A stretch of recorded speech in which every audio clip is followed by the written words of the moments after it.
So this is a tutorial on how to use the Arduino Boy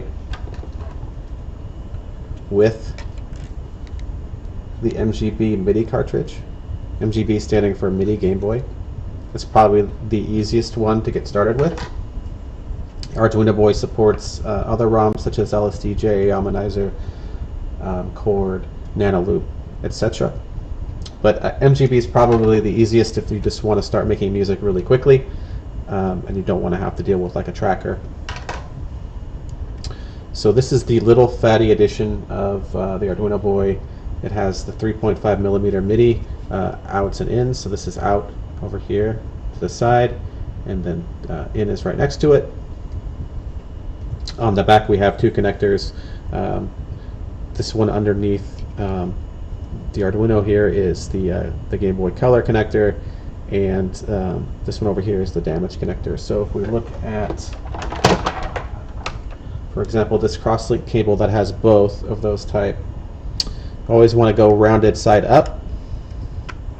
So if you're plugging in, for example, the damage connector, you plug it in over here, or if you have a Game Boy cable, a Game Boy Color cable, it's going to go on this one here. So that's going to fit really snug on either side there. This one also supports a USB MIDI, so if you plug this into a PC or a Mac, it's going to show up in Ableton or Reason, etc. as a MIDI in or MIDI out device. Both of those should show up as options. For this example, I'm just going to use the TRS Type A MIDI. So I'm going to plug in a MIDI keyboard here into the in slot, and that's connected to my MIDI out on this keyboard. So this keyboard only has one channel. It only goes on MIDI channel 1. This cartridge actually supports up to channel 5. Channel 1 through 3 being voice channels, channel 4 being the noise channel, and channel 5 will allow you to kind of emulate chords by having all three channels available depending on which order you press the keys. So now that that's plugged in, let's go ahead and give this power. So this is just plugged into 5 volts, standard USB, USB-C. I don't have it plugged into a computer or anything right now, it's just direct to power. And we're going to click this this button here until it gets to the very top, and that's mGB mode at the top. So the next thing we're going to do is connect our data link cable here, and it's always want to do it rounded side up. If you look at the cable, you'll see that there's a flat side and there's a rounded side. That's the same for the Game Boy Color type. There's a flat side and there's a rounded side. So what I'm going to do is it doesn't really matter on the crosslink cable which end you're going to use. I'm just going to use the Game Boy Color side, and I'm going to plug it into the edge connector for that.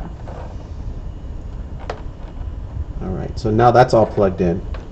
I need to plug in the Game Boy.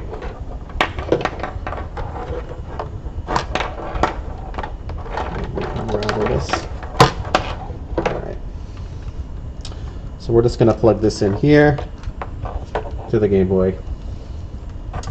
And get my mGB cartridge here and power this on.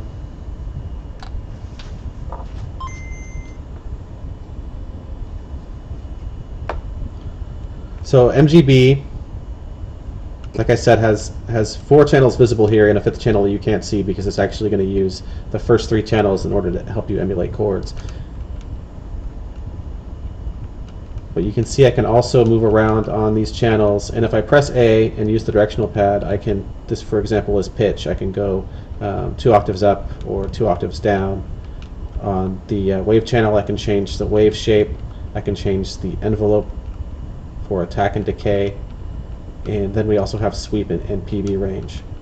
You can also change the pan to, say you only want the channel to go on the right side or just the left side, or both sides, or no sides.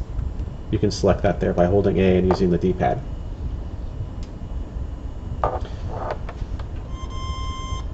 So now that that's plugged in,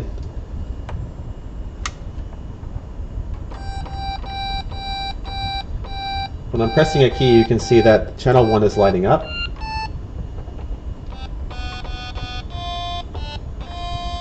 Let me turn that up. Let me plug the Game Boy into audio. You can hear it better.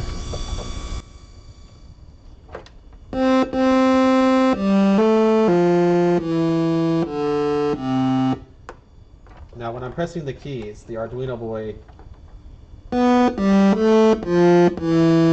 1 is lighting up, indicating that it's receiving signals from channel 1.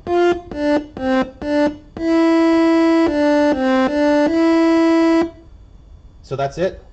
That's the instructions on how to use mGB with an Arduino Boy. Hopefully that was helpful. And maybe I'll come back and do like LSDJ or one of the other ROMs that you can use with Arduino Boy.